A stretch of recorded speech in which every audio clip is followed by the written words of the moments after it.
This video is from my little brother Alejandro. Alex, I'm making an omelet. I told you I'd finally make one of those, and I'm going to make the most basic kind.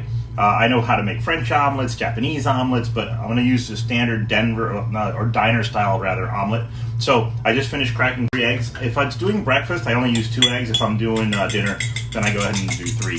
So all you got to do is whisk up the egg, and then you're going to add some milk. And when I cook eggs, whether it's scrambled or fried, I tend to start with a cold pan and kind of let it get warmer. But for omelets, I'd like a nice hot pan so I can get that crispy exterior for a diner style omelet, not for a French omelet. French omelet is also going to be soft and delicate. But for a diner style omelet, you're going to get some good heat going. Next, I'll add some salt and pepper, and we are good to go. Now, some people use salt at the end because they think it makes the egg tough. Next, you want to put either butter or margarine in a pan. I'm using a vegan margarine that I use for pretty much everything. We got the butter melting, and next we're going to throw the omelet in. So, super easy. Now, you can fill your omelet with anything you want. You can use cheese, queso, right? You can put beans in it, frijoles. You can put ham, like if you have deli meat, for the sandwiches. You can put that in there. Make sure your egg is nice and frothy. Vegetables. You can use, some people even put fruits in their omelets. That's not something I've experimented with yet. But my butter looks nice and hot, my margarine anyway. And so next, in go the eggs. All right, so my pan is ready. In go my eggs. And I don't want to waste any, so I use my spatula to get out even more eggs. All right, now you can see the edges are already starting to set. Bring the camera a little closer, hopefully it'll work. Yeah, you can see that the edges are starting to set. So all you do is drag the edges in. These set edges, you drag them in to the middle. And the raw egg flows to the edge. And that's the secret.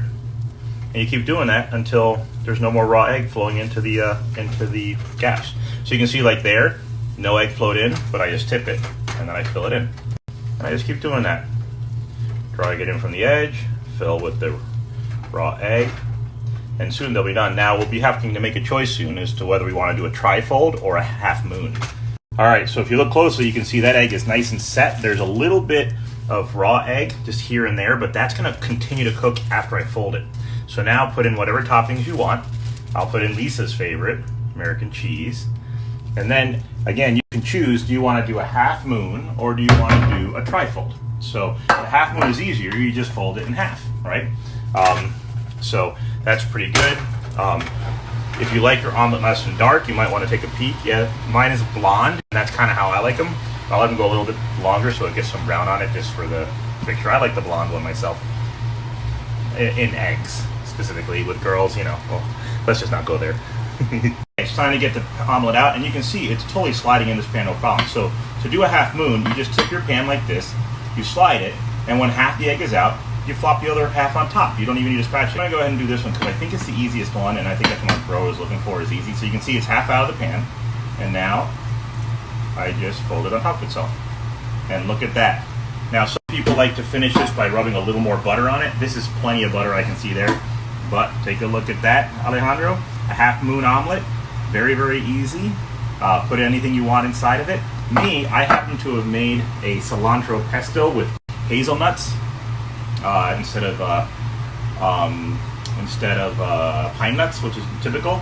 And I did cilantro instead of basil. Did Parmesan cheese, salt and pepper. And my favorite part, the tasting.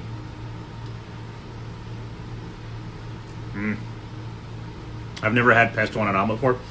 I feel like I put on too much. I had so much in there. So I think a nice little strip of it would be a little better than this much pesto because it's very, very rich because of the olive oil that you use. But pesto on eggs, absolutely dynamite. You can put it on scrambled eggs. You can put it on fried eggs. Put any kind of egg you want. But I cut back a little bit because this is super rich, but I'm having fun. So if you make a 2-egg omelet, you might want to use a smaller pan. Try to use a non-stick skillet if you have it. I have 3 different sizes, so it helps me. I use my middle-sized pan because I had a 3-egg omelet. And bon appetit. And Alejandro, let me know if you make one.